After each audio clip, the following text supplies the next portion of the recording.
Found some rust.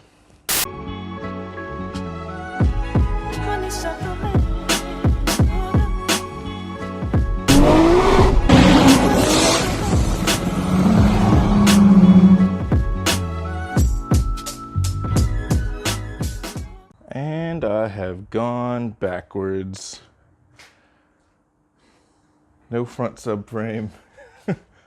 It's even more empty in here now. GTR life. I didn't want to do all this and regret it. So now we're stripping the front subframe. Obviously it's out. I got tires over here. Now I've had to pull the subframe out anyway because I need to space the subframe down so that I can fit the RB30 block. So those spacers basically go here, here, here, and there. And it just pushes the subframe down, I think 10 millimeters. So that 30 block actually clears a bit better. So it had to come out anyway, or it had to at least drop down. So back's getting done. As you can see, that subframe's no longer here. The gearbox cross member, all that stuff's gone. Will be getting done. And I won't say who's doing it just yet. If you saw my Instagram post, you probably saw the little hint that I dropped, but it's gonna come up so good. And I'm super, super excited to show you guys like the difference of what it looks like now. Like, I mean, it just looks like a subframe that's dirty, but what it looks like now to what it's gonna look like when I get it back, the work will speak for itself. That's all I can say. I've seen it done already by the same person, so yeah, I'm excited. Slight backward step, but worth it. So I'm basically just gonna work on tearing this thing down, get the subframe sent off. Got another zinc run happening. Yeah, it is, like I said, slow process, but when you actually give a shit, it works, and it's worth it.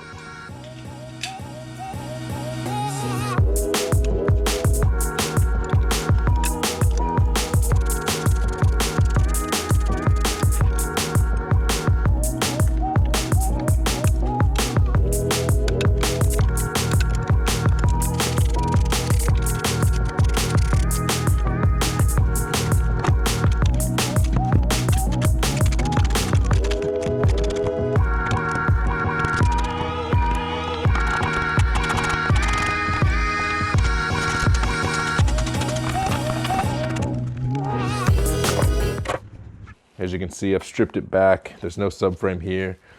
Basically, Tim from Machinamagica is gonna be doing my rear subframe, front subframe, gearbox cross member, the front Rio. We about to go to town. So it does mean that, you know, we've now slowed the build down a little bit because, I mean, it takes time to do stuff like that, but I'm excited. I get to show you guys some of the awesome work that Tim does at Machinamagica. So yeah, this is gonna be awesome. I'm really excited for this one. All right, so in typical car fashion, 5-minute jobs turn into a 30-minute job. I've got the GTR completely off the ground. Scary as hell with putting jack stands in places because I didn't want to crush my seals. So I've got wood blocks in between the jack and the body of the car, and I was just slowly kind of loading it down until I heard anything, which I didn't.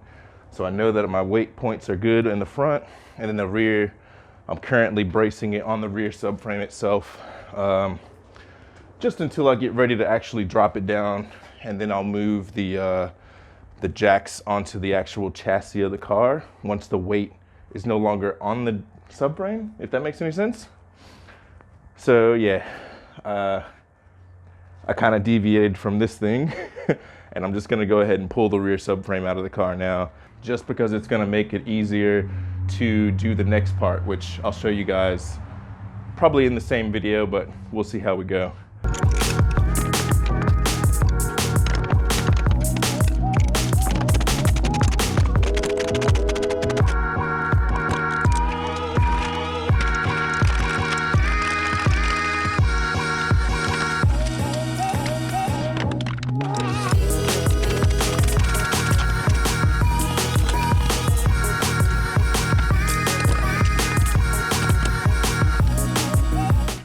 right, so I'm almost positive this is gonna spill fuel everywhere because rookie move, I didn't drain the tank.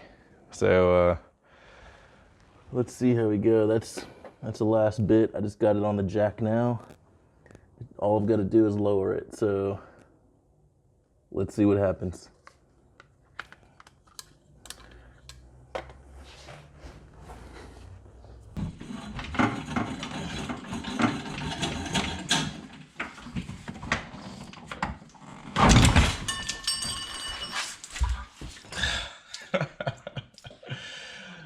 God damn it.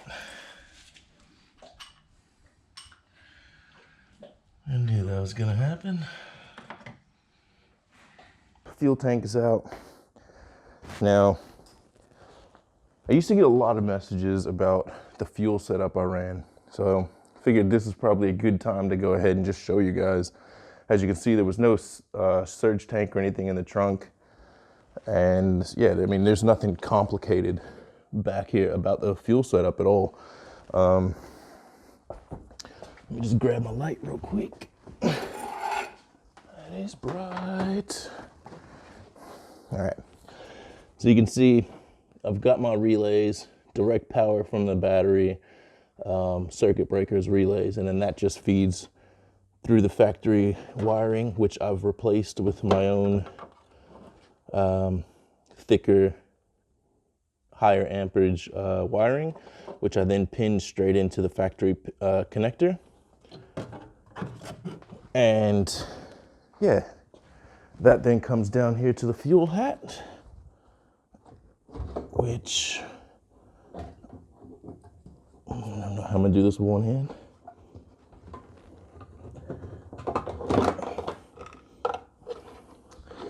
Which, there you go.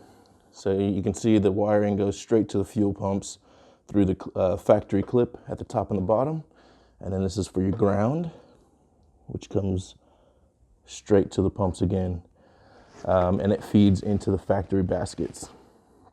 So what I did was made these little nifty quick clips so that I didn't have to sit there and rewire everything. And as you can see, I can pretty much do this all one-handed. So those guys come off, the fuel hat comes off, and then I can pretty much just take everything out from inside the tank. So give me a sec, I gotta put the camera down to do that, and I'll show you. Okay, so fuel pump assembly's out. So I've got the stock fuel hat, which I've turned both my send receive lines into feed lines. They come straight down to the pumps, two 460 Walbro pumps.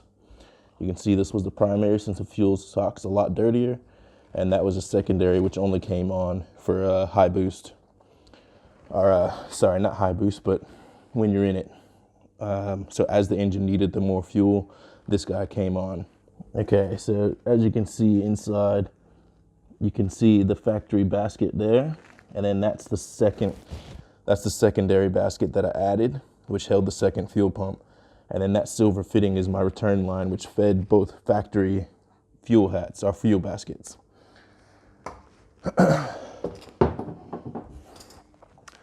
So the fuel setup probably won't change too much. I'm gonna put bigger pumps in there. There will be a small addition, or small change, because I'm gonna go to a 525 Walbro pump, and then I'm gonna add the Holley Hydromat on the bottom of the fuel tank, and that's hopefully gonna stop any surging that I might get. So I'm pretty curious to try that one out. I'm not sure how it's gonna go, but that's my fuel setup in a nutshell. Get to working on the subframe drop now that I've got a little bit more room back here. So new day, obviously, bright outside again. I did start on getting the subframe out. That's just a kind of control arm there. You can see I found some of this goodness, which looks like just surface rust. So I'm gonna go ahead and take care of that, but it's coming out. I'm literally just going through and taking all the bolts out now. So I'll get a good head start on that, get the camera set up, probably do a time lapse of it. And yeah, I'll show you guys what I've got in store.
So I'm a little bummed.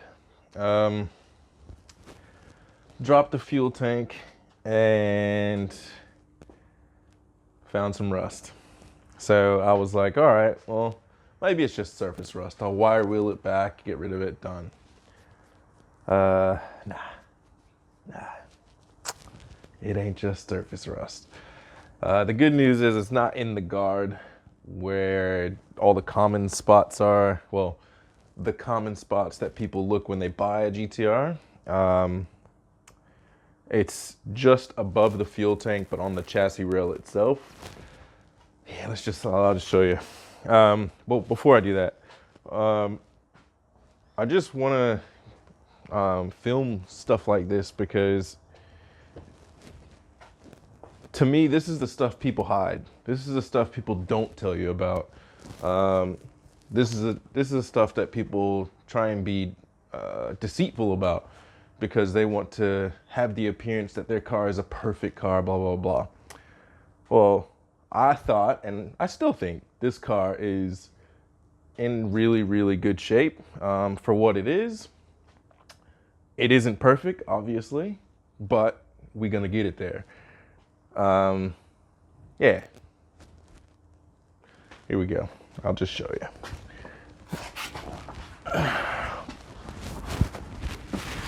All right, so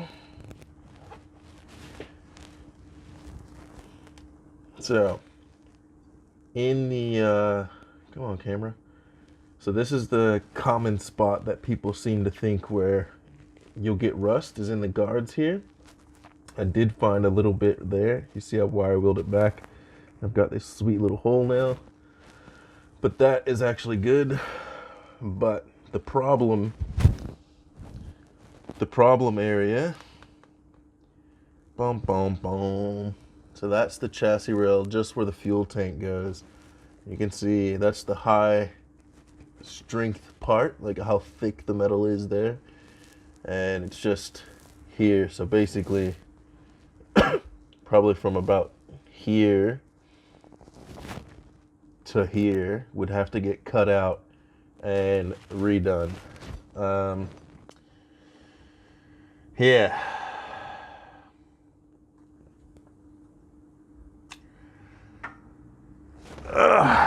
So I don't know what I'm gonna do at this stage. Like, it's gonna get fixed. That's no choice there. And I found another little spot just in front of the wheel well, but I've got to kind of work out how I'm gonna do this because like there's just a lot of different projects on the car happening at one time. So yeah, I just kind of got to assess how I'm gonna tackle this one. But like I said, it's something that I don't want to hide. I don't want to, give a false appearance of, the car is immaculate when it is. It's like I said, it is in really good shape for what it is. This is the only spot that I've found of rust. Like, I mean, you guys have seen the rest of the car.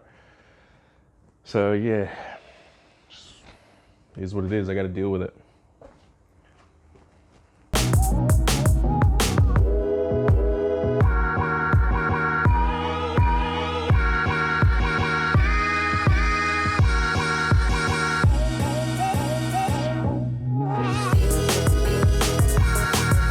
All right, so subframe's out. And the car is officially a rolling, well, non-rolling shell. You can see. Fucking bum, man. But go ahead, we'll start breaking all this stuff down because Tim's got the other subframe, so I can just swap it all over, put everything back, get all those bolts zinc coated, and figure out what the hell I'm gonna do with that spot. So yeah, but I'm gonna go ahead and end this one here. Hope you guys enjoyed it, even though it's my misery.